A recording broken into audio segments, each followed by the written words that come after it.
Today on the Matt Walsh Show, the media claims that many Americans still don't want to leave their homes and get back to their lives. They want to stay barricaded in their homes. They're not ready to be done with the lockdown yet. If that's true, fine. And that's why I propose that everybody who wants to get back to work and back to their lives can do so. And if you want to stay home, you can. I think that's the path forward. It's an easy solution. What's the problem? We'll talk about that. Also, 5 headlines, including the arrest of the 2 men who shot Ahmaud Arbery, and we'll talk more about that case today, especially in the emails. Got a lot of email about it. And in our daily cancellation, I cancel a news channel that shamed a guy for the crime of operating his ice cream truck. And you have to see this video just to see how proud of itself these quote-unquote journalists are for shaming this guy. So we'll talk about all that coming up. But first, as mentioned, a new poll done by ABC says that 65% of Americans don't want the economy to reopen. Now, I have trouble believing these polls because they don't at all reflect what I hear when I talk to people. And I often think, even though it's unscientific, I do think sometimes your own anecdotal experience of just the vibe you get from people when you talk to them, I have found that to be more reliable than these media polls much of the time in many circumstances. But let's say for a minute, okay, these things are accurate. These are accurate polls. Well, fine. We still know, despite what supposedly 65% of Americans want, we know that there's no good reason for the lockdown to continue. There wasn't a good reason for the lockdown to begin in the first place. But almost everything we have learned in the last 2 months has made that truth inescapably clear. Okay, so to be in favor of the lockdown 2 months ago is one thing. To be in favor of it now is quite another, because we have a lot of data under our belt now, a lot of experience, and it all points to the fact that that there is no justification for this. Over 33 million people have been put out of work. Many businesses on the brink of or over the edge of bankruptcy. Our economy teeters near total collapse, and all of this not to prevent deaths or to stop the virus, but merely to delay the inevitable moment when we have to figure out how to live in spite of it. This is all a delaying tactic. There are still people, I think a lot of people in this poll don't understand. I think part of the reason why they're in favor of the lockdown is they still don't, and probably because they're getting their news from places like CNN, they don't understand what the lockdown is actually supposed to accomplish. It's not supposed to save any lives, really. It's just supposed to delay. It's a delaying tactic. For most of us, the risk of returning to our jobs and our lives is very low. The virus primarily victimizes the old and the infirm, which is why it has had a hugely disproportionate impact on nursing homes. As I argued a few days ago, I laid out the numbers. We talked about this. In many states and many countries, nursing home fatalities account for more than half. I mean, sometimes we're talking 70, 80, 90% of all COVID-19 fatalities. When you add the elderly who are not in nursing homes, okay, so that's just specifically people in nursing homes. Then what about the 75 and over crowd who are not in nursing homes? And then you also add in people with pre-existing conditions. It becomes evident that young and healthy people are very unlikely to die from this disease or to be hospitalized because of it. In fact, young and healthy people, I mean, the threat of death from COVID-19 for a young and healthy person isn't that much more than the threat from the flu. That's what the numbers tell us. I know we're not supposed to make these comparisons. I don't care. That's what the numbers tell us. Now, that doesn't mean that we should cavalierly throw aside all precautions and safety measures and just throw it all to the wind and everything. No, that's not what it means. And that's another problem with these polls, is that I think the way it is presented is, do we have a lockdown or do we do nothing whatsoever and just pretend like everything is normal? Like, those are the two options that are presented. But that's not actually, the people who want to end the lockdown, most of them, that is not what we are proposing. You could still have plenty of safety measures, plenty of social distancing measures. You can take plenty of reasonable precautions while sort of going about your life. And if you do that, the threat level as a healthy person to you will be quite low. And we should be, and this is the point, we should be allowed to take that risk if we wish. for a culture that supposedly values autonomy and being pro-choice so much, I think this position should be appreciated. We should be able to choose to take that risk if we wish. But this brings up an important point. The argument, the retort is that, well, even if the young and healthy go back to their jobs, if we allow that to happen, and we allow them to reclaim their lives, well, the problem is that they might spread it to people who are not in that category. So remember, Governor Cuomo said a few weeks ago that for all the people who want to, for the people who have the audacity to want to get back to their jobs and feed their family, he said, it's not about you. It's not about you. It's not about you, it's about me. I mean, that's basically exactly what he said. And that's the argument. That's the retort is, well, what about all the people? So you want to take the risk, but because you could become a carrier, are you not now forcing other people to take a risk? And also, what about even healthy people who don't want to take the risk? What about them? Is it fair that all these people should have the risk foisted on them against their will? And that's where I say, no, it is not fair. But that's not what we're talking about here. There is another way, and I'll explain that in just a second. But before we do, a word from our good friends at ZipRecruiter. You know, a lot of people are, of course, unfortunately, looking for a job right now. And we want to make their job search as efficient and effective as possible because you don't have a lot of time to waste. ZipRecruiter's focus hasn't changed. They're still doing what they've done from the beginning, helping people who need jobs find work and helping growing businesses find the right people for their open roles. So what ZipRecruiter's always done, and that job is more important now than it has ever been, literally. So if you're looking for a job right now, know that ZipRecruiter is working with you to find the right job faster. ZipRecruiter is dedicated to helping you get hired, whether you're looking for jobs in caretaking, to delivering food and goods, to building medical facilities, to supplying protective equipment, so much more. There are many jobs that need to be done even now. In fact, ZipRecruiter's app will send you up-to-date job openings so you could be the first one to apply. And if you're actively hiring, ZipRecruiter will invite candidates to apply to your most urgent roles, making it faster and easier to reach the people you need. By connecting people who need jobs and companies that need people, ZipRecruiter is working with all of us so that we can keep moving forward. Let's work together. ZipRecruiter.com/work together. Okay. So is it fair? Some of us want to go back to our lives, but are we not putting other people in harm's way? Is that fair? Well, it wouldn't be fair. It wouldn't be fair to put people in harm's way against their will. Which is why I would be against forcing anyone to leave their homes. And the really good thing is that nobody, to my knowledge, has advocated such a policy. So I am not the only anti-lockdown person who would be against forcing people to leave lockdown. I think everyone, I'm not aware of any anti-lockdown person who wants to force this on anyone. That's not what this is about. In fact, this is the anti-force. It's the other side that's all about forcing people to do this and that. We're saying, no, this is not about force.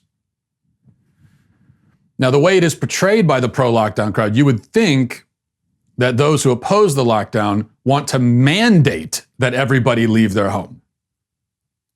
But we are in favor of no such mandate and have not proposed one. This, to me, seems rather simple. If you want to remain in your home, that's fine. Stay there as long as you like. You need not worry about anyone spreading it to you if you're still hiding behind locked doors. I don't even understand the concern. If you want to stay in lockdown and you're saying you can't leave your home because you're going to spread it to me, how am I going to spread it to you? You're in your home. I'm not breaking in, so you're fine. What's the issue?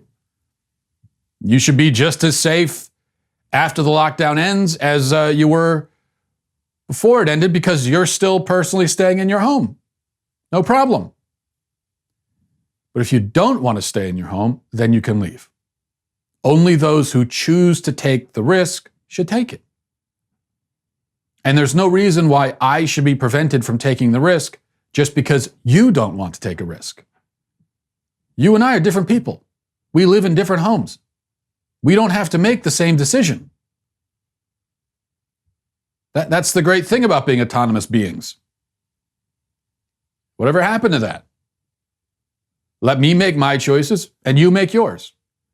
Now, a common counter-argument to this plan, so a counter-argument to my counter-argument, to their counter-arguments, we're a lot of counters now, but they'll say, well, if many people get back to work and businesses open again, then some of the people who want to stay locked down might be compelled by their employers to come back to their jobs. So maybe there are people who are working from home right now, but if we start opening up again, maybe the employer says you got to come to work or we're going to fire you. Or maybe their job has allowed them to, maybe they're furloughed or whatever the case is. The concern is if we open up the economy and I don't want to leave my home, whereas before my employer was accommodating it, they might not accommodate it anymore. And then I'm out of a job. Now, this strikes me as an ironic and hypocritical concern, considering the source. After all, if you're pro-lockdown, if you're in favor of continuing the lockdown, then you believe that 33 million lost jobs is a price worth paying. You're afraid you're going to lose your job if the lockdowns end. Well, the lockdowns themselves resulted in 33 million people losing their jobs. You were okay with that. In fact, you've probably scolded the people worried about losing their jobs for, quote, putting money over human life. So now what? You're doing the same? Now that you stand to lose your own job, suddenly job loss is a problem? 33 million unemployed people isn't enough to justify opening the economy, but one lost job, yours, is enough to justify keeping it closed? I mean, do you see why this line of reasoning is not particularly endearing or persuasive? People who have pre-existing conditions that put them at high risk of COVID-19 should be accommodated, I think, and provided for so that they can remain home. I don't think that we should I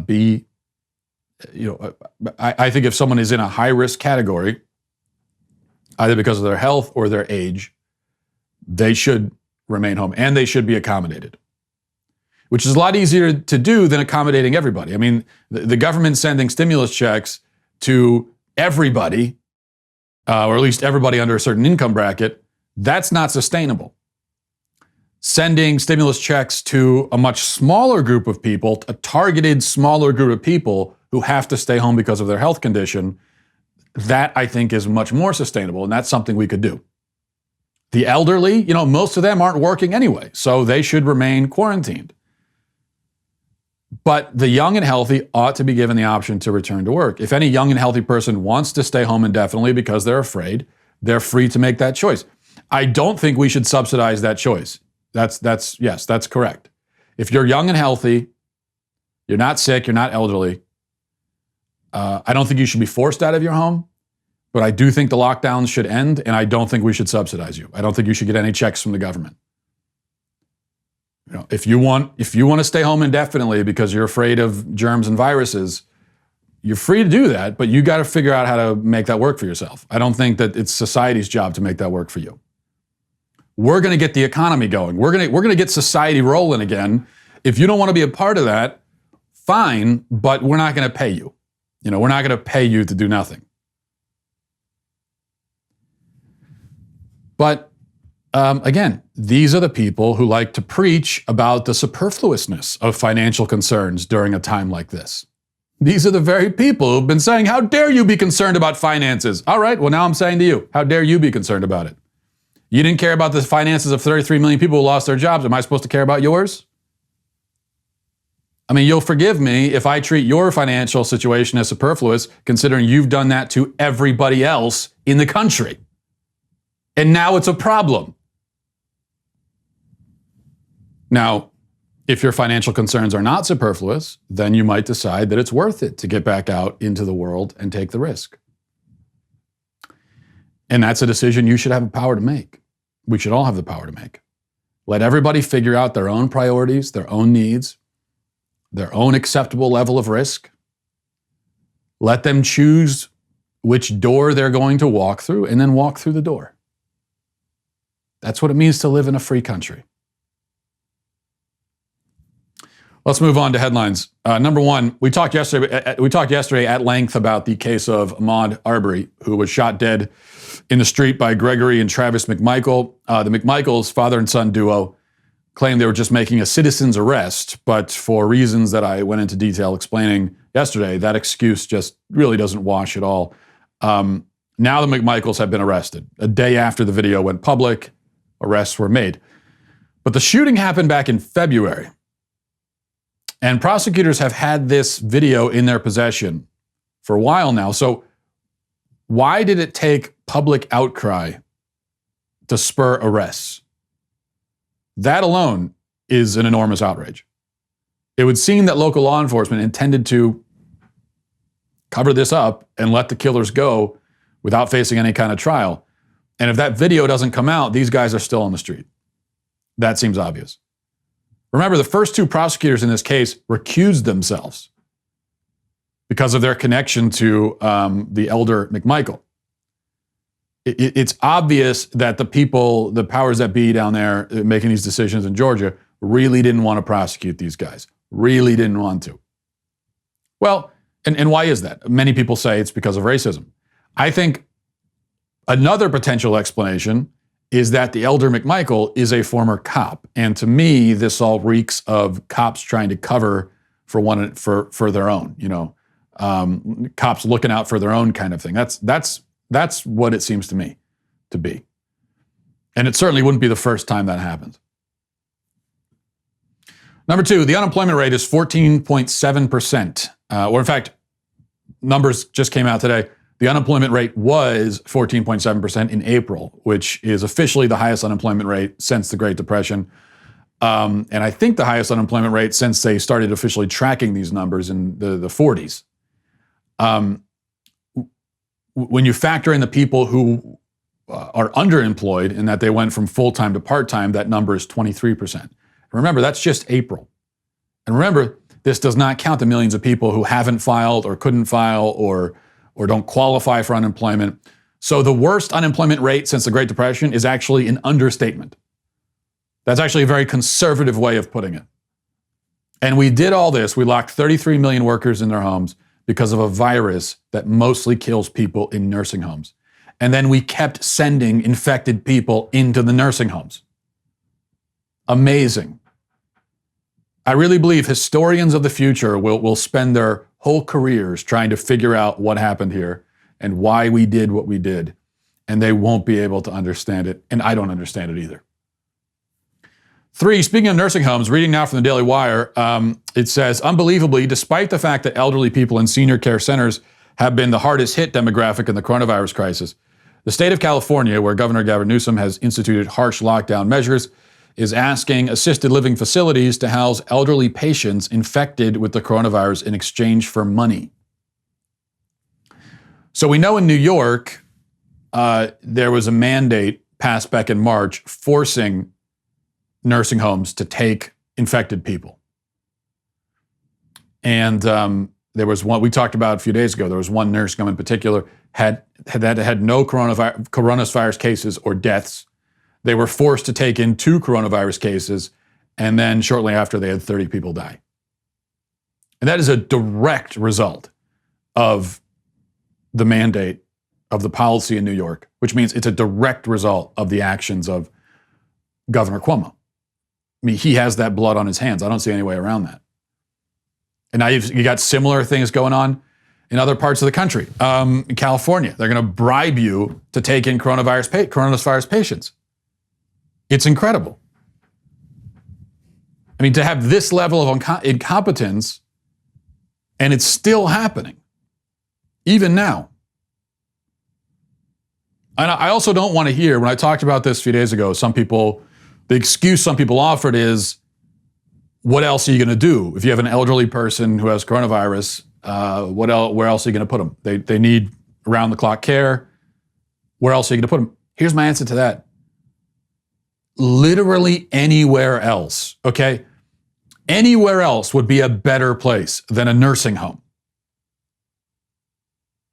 And besides, what about all these extra facilities that were set up, especially in New York. They set up all these extra facilities that, they brought in ships and everything. Most of that stuff ended up going empty. What about putting the elderly coronavirus patients there and giving them round-the-clock care? Instead of setting them right back into a nursing home, and nursing homes, which, by the way, were not given time to set up and be prepared to handle this. And so the virus spread like wildfire. And yet, these governors who are doing this, Cuomo, Newsom, the governors who have the worst outbreaks and have handled it most incompetently, they're the ones hailed by the media. The media is constantly falling to their knees, polishing Andrew Cuomo's shoes, talking about what a great job he's doing, how they should replace Biden with him. And yeah, anybody would be better than Biden for the Democrats probably at this point, but even Andrew Cuomo. But here's the way the media is presented. You want to talk about living in an upside down world. The governors who've had the worst outbreak and have had the worst response to the outbreak, they're the ones who are hailed as heroes, while the governors who have best controlled their outbreaks, like in Florida, are somehow the villains of coronavirus. The way the media talks about the governor of Florida, who not coincidentally is a Republican, they're trying to make him out into the great villain of this story. They don't have a serious outbreak in Florida. We've been told over and over again that there would be a serious outbreak. Remember the spring breakers. Everyone was freaking out about the spring breakers. Oh my gosh, the spring breakers are going to kill us all. What ended up happening with that? They went home and they were fine. We were told that 5 or 6 of them had coronavirus. Did they die? No. Apparently, it was okay. It really worked out fine, actually. 4, Andrew Cuomo, on top of sending coronavirus patients into nursing homes, he also decided to clean the subway system for the first time this week. This thing's been going on for 2 months, and this is the first time that he shut down services overnight to actually do a thorough cleaning of the subway system. Yeah, but what a brilliant leader. Brilliant leader. What great brilliance. Give me one good... Can anyone... I keep hearing how brilliant of a leader he is, but why? What has he actually done that's good? Point to the success. He sounds great in press conferences. Yeah, his press conferences are great. Great press conferences. Really comes off great. Oh, and he has those cute little interviews with his brother on CNN. Aren't they so cute together? That's what matters. Which, even that, can you imagine if Fox News had employed a member of the Trump family? Imagine if Don Jr. had his own show on Fox News and he every night did interviews with his dad where he was just telling his dad how great he is. Do you think the left and the media, do you think they would be gushing about how cute and wonderful and lovely these moments are between father and son, the way they do with the brother-brother thing on CNN? No, they would say this is outrageously inappropriate. This is bad journalism. We're in the middle of a pandemic. Okay, if you've got someone on, an elected official who's heading up the response to this, whether in New York or nationwide, you need to actually ask him some good questions. Don't bring in a family member to question him.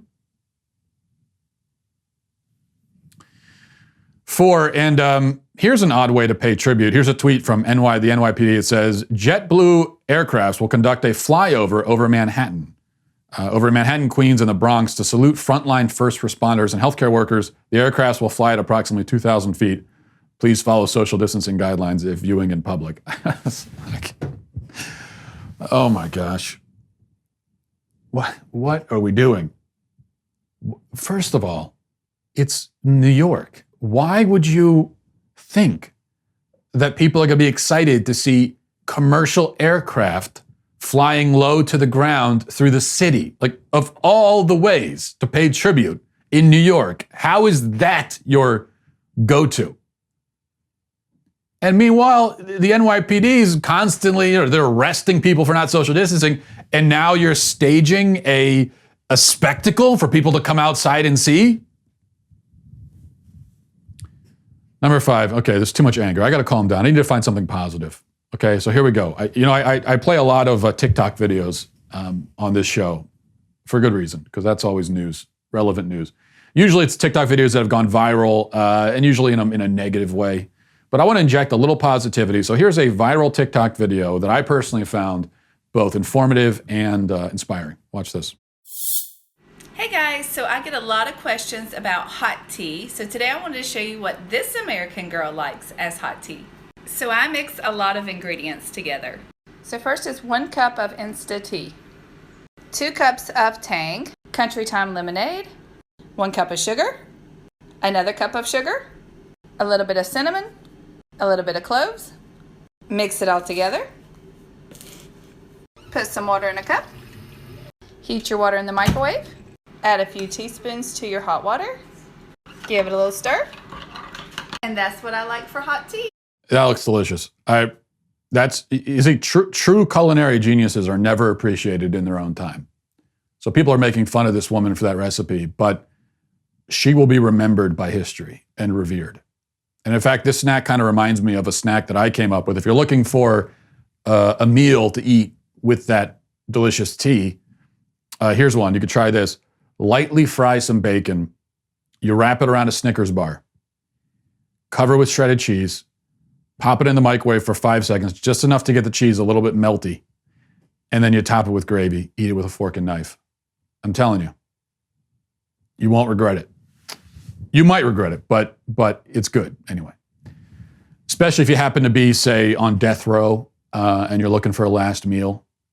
You've given up all hope of living. Then I would recommend that one too. All right, now for your daily cancellation. But before we go to your daily cancellation, I want to take a moment to tell you about Daily Wire's newest, most exclusive membership tier. That is the All Access Insider. The All Access Insider membership tier is our premier level of membership. All Access members get the benefits of other membership tiers, including an ad-free website experience, access to our live broadcast, the full 3 hours of the Ben Shapiro Show. All Access members also get other amazing benefits, including, of course, the singular and irreplaceable Leftist Tears Tumblr. They also get to join live exclusive online Q&As, which is Daily Wire's new discussion show, which are a lot of fun. And they also get to participate in All Access Live, our brand new interactive programming feature. So you get all that stuff, and I think, but here's the main thing. You're just a better person, okay? Our All Access Insider members are more valuable as people than anybody else.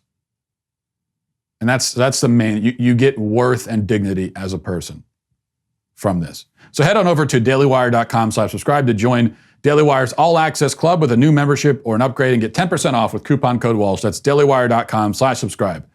See you there. Okay, now for your daily cancellation, I am canceling everybody who had anything to do with this segment from CNN. That iconic music screams summer, and we all scream for ice cream. But during a pandemic, social distance the rule, getting close to the ice cream man could mean getting something else. Fact of life. Yet here's Mr. Freeze, not his name, in his truck of treats, unmasked, ungloved, taking cash for cones in the Northwest burbs. That's when CBS 2 assignment editor Greg Kelly, father of 2, dad on a bike, said, wait a minute. You think it's a good idea to be doing this with the stay-at-home order? With COVID-19? Eventually, our Greg got a bit closer, tried to get an answer from Mr. Freeze. Again, not his name. Why aren't you wearing a mask, sir? Why are you trying to take Why are you selling ice to cream to children without wearing a mask? Why are you trying to... Are you sick? Am I sick? No, and I want to stay that I'm way. not sick either. So why are they quarantining healthy people? What's your name, sir? This is not a law. At this time, face coverings are required in public situations where social distance cannot be maintained. I have a permit. I get permits. Right. The You got city, the permit. state. You got the permit before the stay-at-home order went I into can't place. understand what you're saying. Back up and remove the mask. I'm not removing the mask.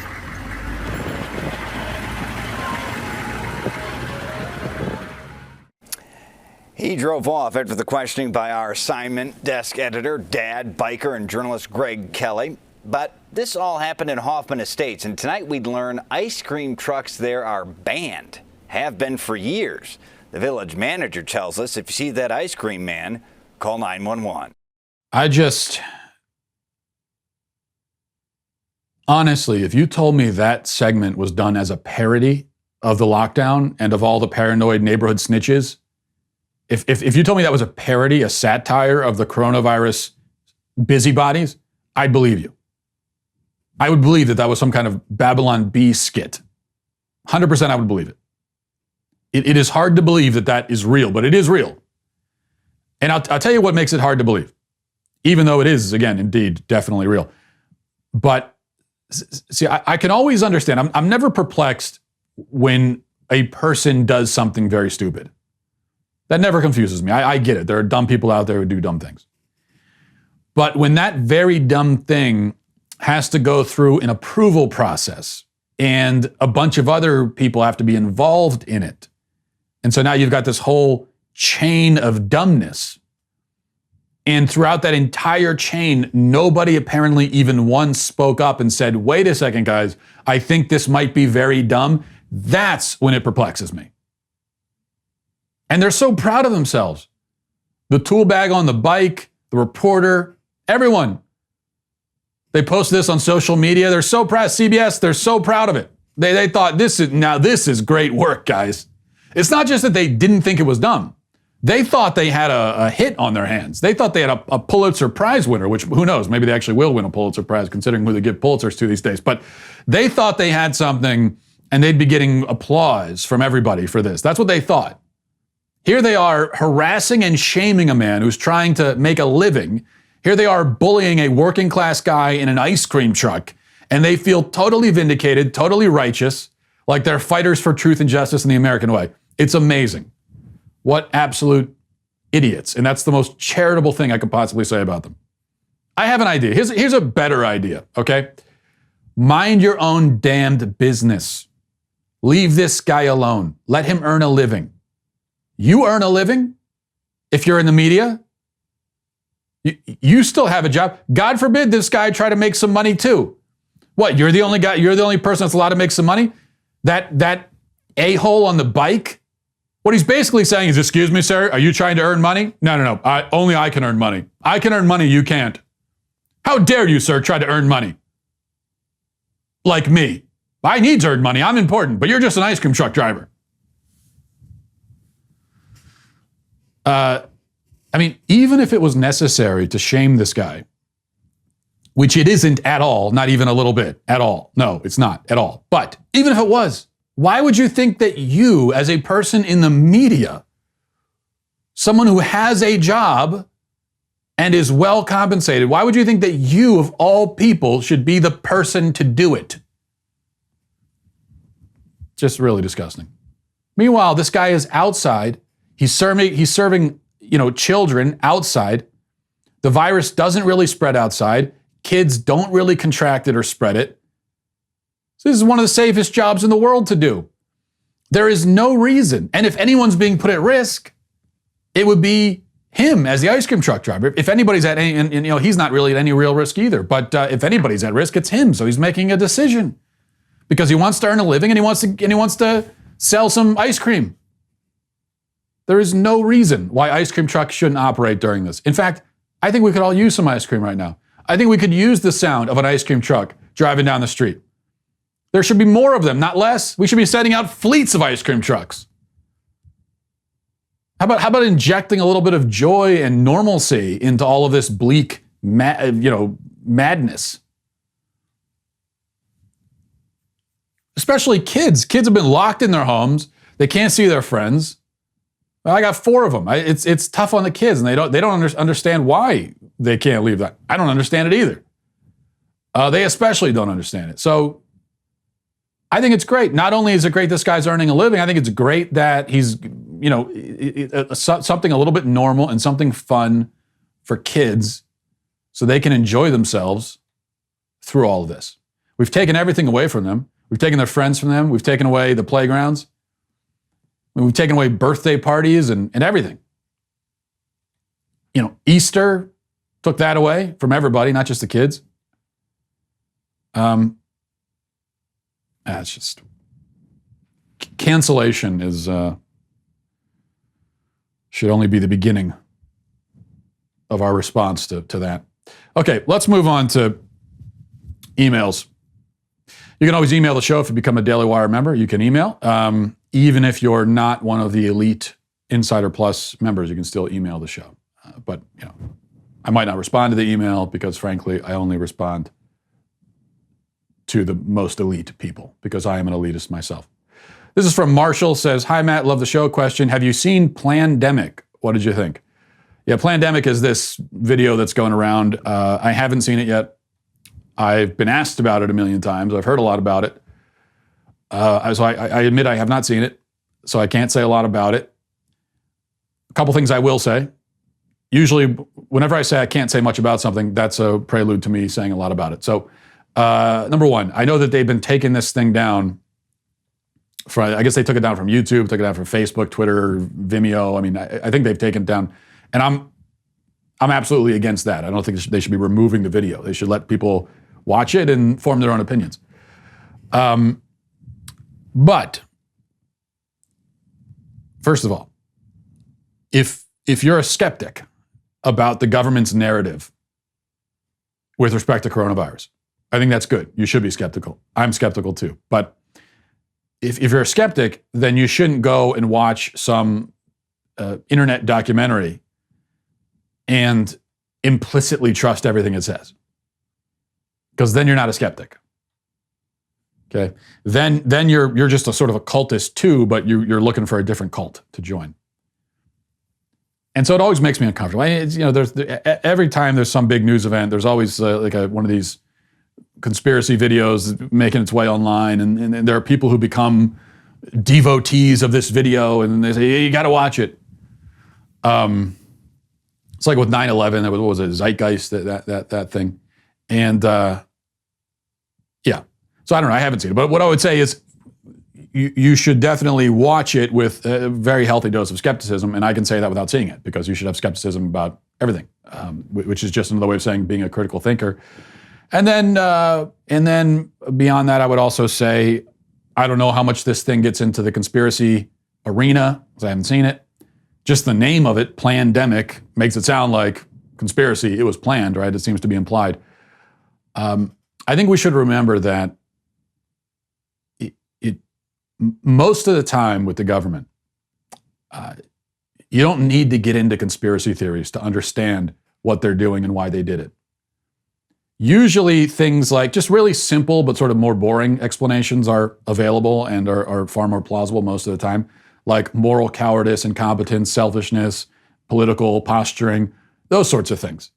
That explains most of what the government does. You don't need to get into smoky rooms, plans being hatched. If that's what this thing does, I don't know if it does or not, but there's no need for that.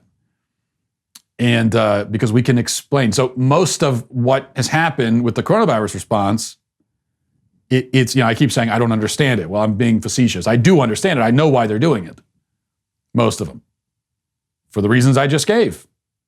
It's cowardice. Okay, there were a lot of governors who jumped on this bandwagon because they didn't want to be one of the ones to stay open, and and then they were afraid that even if it's the right thing to do, they were afraid that the body count would be blamed on them, and they didn't want that, so they were just covering their own asses. A lot of incompetence; they just don't know what they're doing.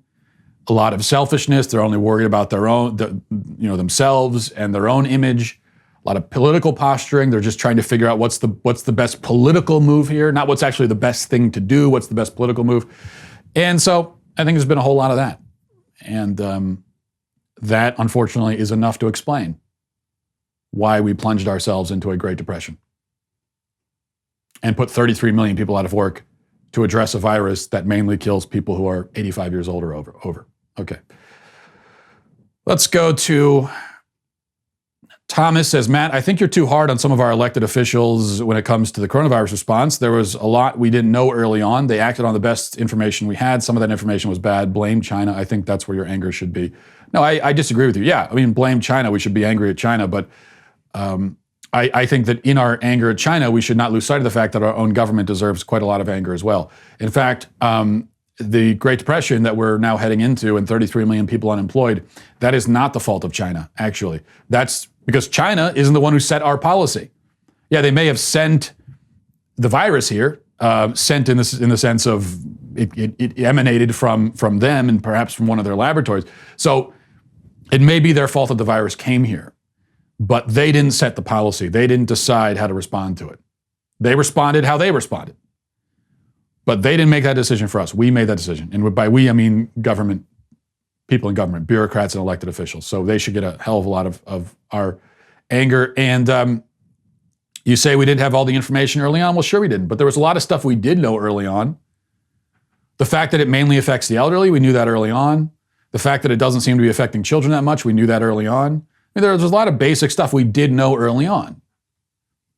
And there were epidemiological experts and so on who, from the very beginning, were saying this is not the right approach. It's just that the powers that be decided to listen to different quote-unquote experts. And I think they made that decision for all the reasons I just outlined. And also, even if we didn't know everything, no, you don't shut down your economy and destroy your society just in case.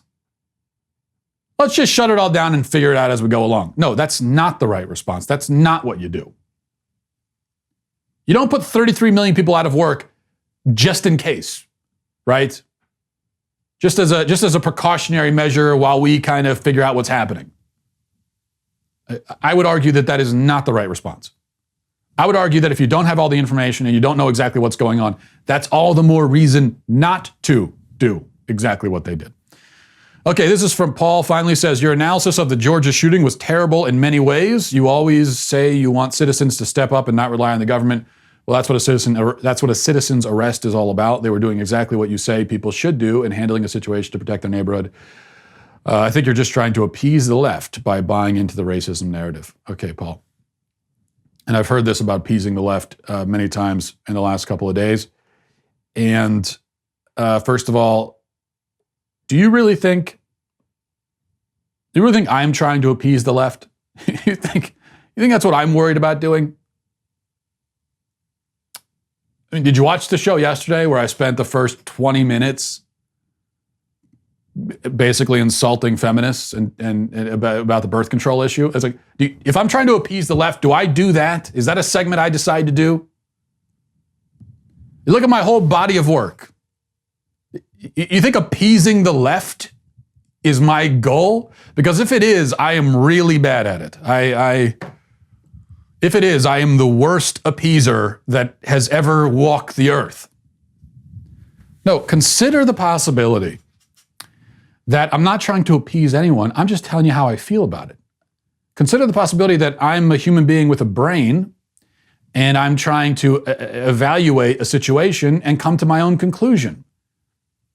This idea that every time you happen to agree with the left on a particular issue, you're appeasing them is so dumb and so boring. Just stop it with that.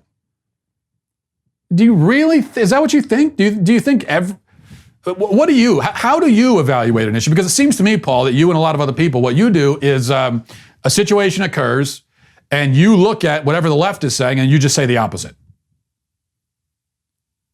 Okay, that's no better than just that's the same thing as following the crowd. That's the same thing as being a bandwagon jumper. That means you're not thinking for yourself.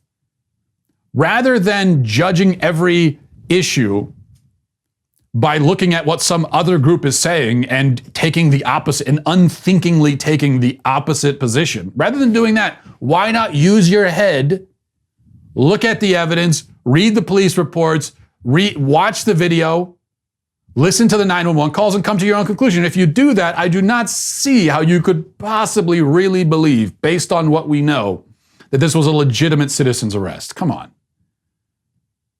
In fact, we know that it's not, and I'm not even basing this on anything other than what the McMichaels themselves said. So based on their own version of events, this was not a legitimate citizen's arrest. Because what do we know from them? What do we know? We know two things. Number one, they did not see a crime occur. Number two, they thought he looked like someone who had committed a crime, not that they saw a crime. We know that. Number two, we also know that they grabbed their guns and went after him and told him they just want to talk. That's not a citizen's arrest. Brandishing a gun, and they were brandishing it. When you're holding a gun, that's brandishing a gun. It's not like they had the gun holstered. I mean, the one guy was holding a shotgun. So they were brandishing it. Brandishing a gun, chasing after somebody, brandishing a gun and telling them you want to talk to them, that is not a citizen's arrest. That is not how a citizen's arrest works. Is not. No. You do not have the authority to do that. As just a random dude. And if you're another random dude and some random dudes roll up on you with guns and say, "Come here, we want to talk to you," you don't have any responsibility to listen to them. You have every right and every reason in that scenario to think they mean you harm. Because you don't grab a gun and go up to a guy in a hostile way unless you're willing to use it. And so if you're the one being pursued, you have every reason, every right to think that they mean you harm and to respond accordingly, which is what this man did. No, they were not defending themselves. He was defending himself against people who came after him with a gun. Not a citizen's arrest. You got to drop that. That's not what it was. In fact, like I said, listen to the 911 calls. Someone did a 911 call. And I saw this 911 call because defenders of the McMichaels were spreading it around online as if it's some kind of, pardon the expression, some kind of smoking gun evidence in favor of the McMichaels. So I listened to the 911 call, and it makes them look even worse. The 911 call it wasn't one of the McMichaels. It was some other guy called the police to report that there was a guy on a construction site in a half-built home. That was a home that's open. And that was the report. And the 911 operator asks him, is he breaking in? Did he break in? And the guy on the call says, no, it's open.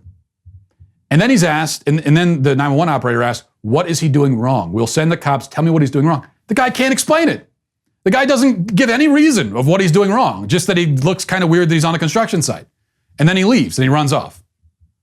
That's it. So the 911 call is that a guy was on a construction site in the middle of the day and was in a half-built home briefly and then left. And you think that's reason for 3 armed men to chase him down? Are you kidding me? Come on. What do you think? Do you think if what if I'm in Walmart and I see a guy looks like he might have shoplifted, but I'm not sure. He looks sort of like a guy who would shoplift, would I be justified and let's say I'm carrying a gun? Would I be justified in pulling my gun out, following him into the parking lot and holding my gun, saying, come here, I want to talk to you. And then if he gets scared because he thinks I'm trying to abduct him or kill him, which would be a reasonable conclusion, and a struggle ensues and I shoot him dead in the parking lot, but you think I did nothing wrong? All good? Just being a attentive, good citizen? No, I'm going to go to jail for that. That is at best vigilantism. That's the best spin you could put on that. Okay, you don't have to be very creative to see if we allow this kind of thing, like armed citizens to just grab guns and chase down people who look like they may have possibly committed crimes and question them at gunpoint. Like, do you really think that's what we should allow? That's what the law should be? I don't think you do think that, Paul. I mean, the people who are reflexively defending the McMichaels on this, it's one thing if you want to take a position of we don't know all the facts. Let's let the process play out. Okay, fine. But the people who are offering full-throated defenses like you are of these two guys, even after the video that you saw, I just flat out don't believe that you really think objectively they were justified. I flat out don't believe it. I don't believe you. What is your motivation? I don't know, but I don't believe it. Because this is, any rational person should, at a minimum, say there is cause for concern here. It's good they were arrested. We need to look into this. All right. We'll wrap up. Okay, in fact, one other example. Okay, I got to finish up. In fact, I mean, if you think about it, we've all, maybe a lot of us have been in a situation not unlike this. Didn't go this way, but what I mean is, think about a time when you have seen someone in public acting in a suspicious way. A lot of us have been. So example for me, a little while ago, I was on the road. There was a car in front of me driving very erratically, okay? Clearly somebody on drugs or drunk. You know, it was one of those things, very obvious from the way the car was driving. And so I called the police because this is someone who could kill himself or someone else. You know, I'm not going to just let him drive off. Feel like I have a moral responsibility. So I called the police, and I followed the car at a safe distance just so I could tell the cops where he was going. And pretty soon the cops got there and I left. My part was done. Okay. Would I have been justified in running the guy off the road and grabbing a gun and telling him to come out and talk to me? Or in fact, forget about the gun. What if I had just run him off the road and in the process, he veered off into a ditch, hit a tree, and died? Would I be at least partially responsible for that? I am the one who ran him off the road. I think you would say, yeah, I mean, I killed the guy. You might say, well, he was in danger already, but I killed him, and my actions directly killed him, and so I would go to jail for that. So the analogy here is clear. They could have followed the guy to death. He was on foot. They were in cars. They had 2 cars. It was actually 3 guys in 2 cars with guns for an unarmed dude in the road in the middle of the daylight. They could have just followed him and waited for the cops to show up. They weren't out in a desert 6 hours from the nearest police station. No, instead they wanted to be the hero. They wanted to play tough guy. They wanted to play action hero. They were acting like they were in a movie. Someone died. They killed him. They need to go to jail. I'm glad they were arrested. Very glad for it. Okay, we'll leave it there. Thanks for watching, everybody. Have a great weekend. Godspeed.